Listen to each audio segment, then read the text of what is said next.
मंत्र पर देखा गया कि तमाम मुस्लिम समुदाय के लोग जो है सड़क पे हैं और साफ तौर पर मोदी के खिलाफ नाराजगी दिखा रहे हैं। जी बिल्कुल दिखाएंगे। वक्फ बोर्ड के लिए जो उन्होंने जेपीसी गठित करी है, जेपीसी ने अपनी जो रिपोर्टें दी हैं उसके अगेंस्ट उन्होंने प्रदर्शन करा है। भाई ठीक है, जिसका धर्म जैसा है उसे धर्म को चलाने की इजाज़त आप दे दो। आप अपने वैष्णो देवी श्राइन बोर्ड में क्या किसी मुसलमान को शामिल करोगे? आप अपने केदारनाथ बोर्ड में किसी मुसलमान को शामिल करोगे? आप अपने तिरुपति माला स्थानम में किसी मुसलमान को शामिल करोगे? नहीं करोगे ना। वहाँ जितने मुस्लिम काम करते थे तिरुपति उसमें माला स्थापन में, वहाँ से उन्हें मुसलमानों को भी निकाल दिया गया। ये हालत कर दी है। जब वहाँ चर्बी वाले लड्डू सप्लाई हुए तब किसी की आवाज़ नहीं खुली, लेकिन नहीं, वक्फ बोर्ड के अगेंस्ट तो हमें जाना है, वक्फ बोर्ड गलत है। लोगों के दिमाग में ऐसा भर दिया गया है कि वक्फ बोर्ड वो हुआ है कि जिसके ऊपर हाथ रख देगा वो चीज़ उसकी हो जाएगी, लेकिन ऐसा बिल्कुल नहीं होता। वक्फ बोर्ड ऐसा नहीं किसी की कोई ज़मीन कब जाता। वक्फ बोर्ड को जो ज़मीनें दान में मिली होती हैं, जो दान में मिली होती है, जमीन गई है? नहीं भाई, क्यों जाएगी? नहीं गई। हाँ, क्यों जाएगी? हाँ बताओ, कितनों की जमीन गई है? हमने देखी है, हमने देखे हैं, बताओ। हाँ एक मिनट मैं इनको बता देता हूँ।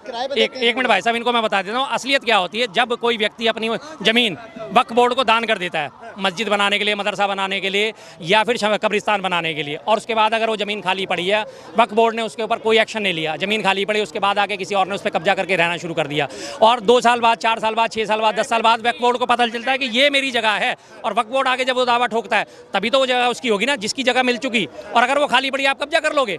सैकड़ों चीज़ें खाली पड़ी रहती हैं, सैकड़ों प्लॉट खाली पड़े रहते हैं, सैकड़ों पार्क खाली पड़े रहते हैं, और आप यूपी की बात कर रहे हो। यूपी में तब आपकी आवाज़ नहीं निकलती जब नोएडा के डूब क्षेत्र में लगातार फार्म हाउस काट दिए जाते हैं, नोएडा के कनावनी में जाके फार्म हाउस काट दिए जाते हैं, अवैध जमीनों पे कब्जा करके पूरे फार्म हाउस काट दिए, पूरे प्लॉट काट दिए उन्होंने। जो भूमाफियों ने कब्जा करा उसका क्या, हजार गज के फार्म हाउस बना दिए वहाँ पे और लोगों को बेच दिए, और बेचने के बाद जब साल 1.5 साल बाद एक फरमान आता है ये तो अवैध कब्जा था, लेके बुलडोजर पहुंच गए, सबके 50-50 लाख, 70-70 लाख, 80-80 लाख जो है बर्बाद सीधे। अकबरपुर 70 साल से कॉलोनी बसी हुई थी, अब एकदम से उन्हें उठ के याद आता है अरे ये तो जमीन सरकारी है, अब वहाँ पे बुलडोजर चला दिया। वो अकबरपुर वाले भी बड़े कहते थे मोदी योगी जिंदाबाद, मोदी योगी जिंदाबाद। फिर 70 साल था एकदम हो जाती है क्या? तो ऐसे आपने ये सोच लिया कि वक्फ बोर्ड आएगा और हाथ रख देगा और जमीन उसकी हो गई।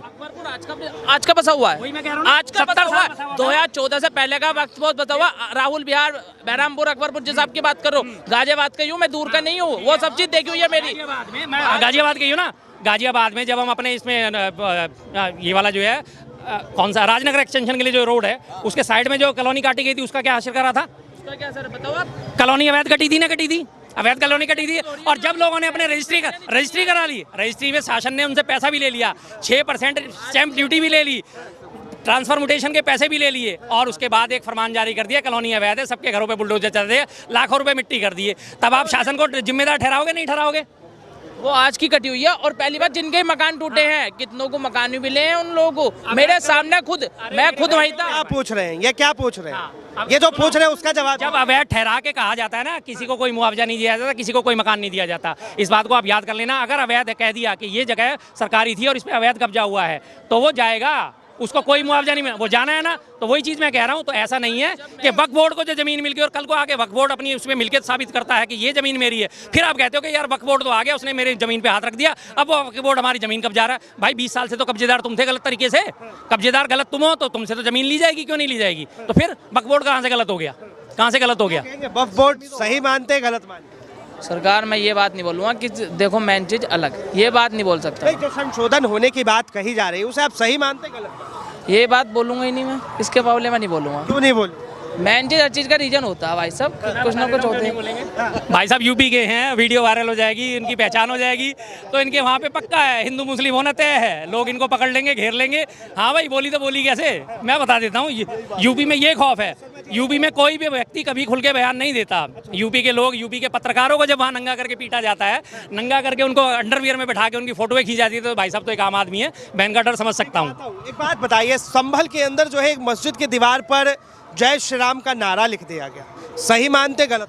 जय श्री राम को हिंदू बोलता है, मुसलमान भी बोलता है, दोनों धर्म सब बोलते हैं, हर कोई आदमी बोलता। लिखा वो सही था गलत? मेन चीज देखो, राम का नाम है, हर जगह लिखा हुआ है। आप कहीं भी देख लो, किसी भी दुकान पे देख लो, ये लिखा है। मैं भी मान रहा हूँ, नहीं लड़ाई झगड़ा कोई सुनी है, कोई भी कर सकता है, कहीं 776 भी देख सकते हैं, कहीं कुछ भी, ये हर चीज अलग है। 786 कितने, हर धर्म अपने लिए लिखता है। आप कह रहे हैं कि मंदिर के आगे जाकर 786 दीवार पे लिख दे, कोई दिक्कत नहीं, मंदिर के आगे मैंने नहीं बोला, और वहाँ मस्जिद के आगे नहीं, तिरपाल पे लिखा हुआ, तिरपाल पे लिखा एंट्रेंस की जो दीवार है, साइड वाला जो पिलर है, उस पे लिखा गया है, उस पे लिखा है। मतलब ये झगड़ा फैलाने के लिए लिखा है या वैसे ही शौकिया लिख दिया है? नहीं, झगड़े की संभावना हो सकती है, मैं कह सकता हूँ, पर ये नहीं कहना चाहिए मुझे कि झगड़े के लिए मेन चीज मतलब साजिश लगती है ना आपको कि दंगा? ये नीचे जो लोग वाग हैं ये लोग भी करते हैं, कुछ लोग, कुछ इतना भी तो मानो जो हम जैसी जनता है, कितने लोग इन्हें भी मजा आता है, कितना हिंदू को भी करते हैं, कितना मुसलमान भी कम करते हैं, ये नहीं मानो क्या? ये कोई है, हर इंसान नेता ही करता है, चाहे वो हिंदू हो चाहे मुस्लिम हो, दंगाई को दंगाई कहेंगे ना। हाँ दंगाई में धर्म आपका प्रिय नेता वो भी हाँ, दंगाई तो दंगाई। बिल्कुल दंगाई है, ये तो बात मैं कह रहा हूँ। ये भाई भी मान रहे हैं, कह रहे हैं कि भाई अच्छी बात है, मैं इनकी सोच को सलाम करता हूँ। अगर ये गलत को गलत कहने का साहस रखते हैं, सही को सही कहने का साहस रखते हैं, तो बहुत अच्छी बात है।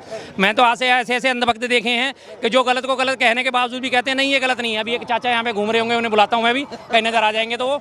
उसके बाद उन्होंने क्या कहा था, अभी पीछे अब दिल्ली की बात पे आते हैं जरा सा। दिल्ली में 8 तारीख को सबके खाते में 2500 रुपये आ जाएंगे, आ गए। अब दूसरी एक और वादा दिल्ली में क्या करा था इस भारतीय झूठी पार्टी ने, सिलेंडर, होली बीत गई, मिल गया सिलेंडर फ्री। आज ही 803 रुपये दिए मैंने। किसी को यकीन ना हो तो ये रहा मैसेज इनवॉइस जनरेटेड का, दिखा देता हूँ मैं आपको। ऐसी झूठी पार्टी पे यकीन करना चाहिए? नहीं करना चाहिए ना। जो 800 में दिए। सवाल ये, गैस सिलेंडर पे आएंगे, 2500 पे भी आएंगे, लेकिन अभी सवाल ये है कि आखिर आज के समय में जो लोग, जिन धर्म के लोगों को मोहब्बत के साथ रहनी चाहिए, वो लोग जो है सिर्फ नफरत भरी बातें क्यों करते? सर उनके दिमाग में भर दिया गया है। एक बहुत बड़ी चीज़ होती है जिसे कहा जाता है एग्रेसिव मार्केटिंग। एग्रेसिव मार्केटिंग कर करके लोगों के दिमाग में इतनी नफरत भर दी गई, इतनी नफरत भर दी गई है। ये काम वही है जो काम कभी हिटलर ने करा था। हिटलर ने अपने लोगों को क्या बोला, जर्मनियों को, जर्मनी श्रेष्ठ, आर्य, हम आर्य हैं, आर्य मतलब श्रेष्ठ। और ये यहूदी जो हैं ये घटिया लोग हैं, इनको मार दो, इनको जान से मार दो। वो चीज़ आज चल रही है, अरे ये तो लुंगी तहमद वाले हैं, टोपी तहमद वाले, इनका क्या है, इनकी तो दाढ़ी नोच लो, इनके साथ जो मर्जी करना है वो करो।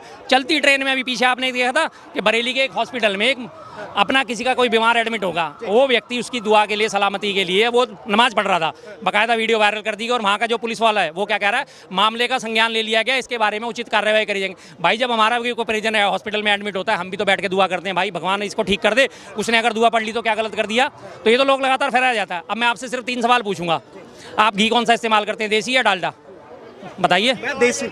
देसी, डालडा तो नहीं करते?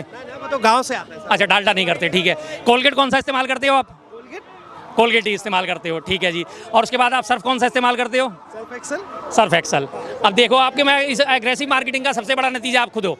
मैंने आपसे पूछा देसी या डालडा, डालडा नहीं होता, वनस्पति होता है। डालडा मात्र एक ब्रांड था जो अब बहुत कम रह गया है, अब चलता नहीं है, उसे वनस्पति घी कहा जाता है। लेकिन डालडा लोगों के दिमाग में आज तक बैठा हुआ है ना कि वनस्पति घी मतलब डालडा। दूसरा, मैंने आपसे पूछा कोलगेट कौन सा इस्तेमाल करते हो, आपने छूटते कह दिया कोलगेट। लेकिन मैंने पूछना चाहिए था टूथपेस्ट, असल में वो होता है टूथपेस्ट। लेकिन कोलगेट ब्रांड इतना फेमस हो चुका है कि लोग ये कहते हैं हाँ भाई कोलगेट दे दे, कौन सा दे दे, पेप्सोडेंट दे दे या वो वाला दे दे, यही चीज़ आ गई। तीसरी चीज़, भैया सर्फ दे दे, कौन सा दूँ, एरियल दे दो या निरमा दे दो या वो दे दो, ये आती है ना ये। तो ये चीज़ लगातार एग्रेसिव ब्रांडिंग लोगों के दिमाग में भर दी गई है। ये मुसलमान है, इन्हें दबा के रखो, और तुम हिंदू हो, तुम श्रेष्ठ हो, तुम श्रेष्ठ हो, सीधी सी बात है। तो उस वजह से आज लोगों के दिमाग में भी खामा खा फूले फूले घूम रहे हैं, अरे भाई हमारे सामने कैसे, हम तो 100 करोड़ है, इनकी कैसी औकात है हमारे सामने बोल जाए, इनकी तो ऐसी की तैसी, और इनके तो। अब ये बताइए, इन सालों में आप भी लगातार हैं, अच्छी खासी आपकी भी उम्र है, भाई साहब की उम्र है, इस होली से पहले कब आपने होली पे जुलूस निकलता देखा? कब झांकियाँ निकलती देखी? क्या होली पे कोई झांकियाँ निकलती थी? क्या होली पे कोई जुलूस निकलता था? नहीं निकलता था ना। लेकिन इस बार संभल में होली पे जुलूस निकाला गया है झांकियों के साथ। अरे झांकियाँ निकलती हैं भाई, जन्माष्टमी पे निकलती हैं, झांकियाँ निकलती हैं राम बारात में निकलती हैं, झांकियाँ निकलती हैं सावन में निकलती हैं।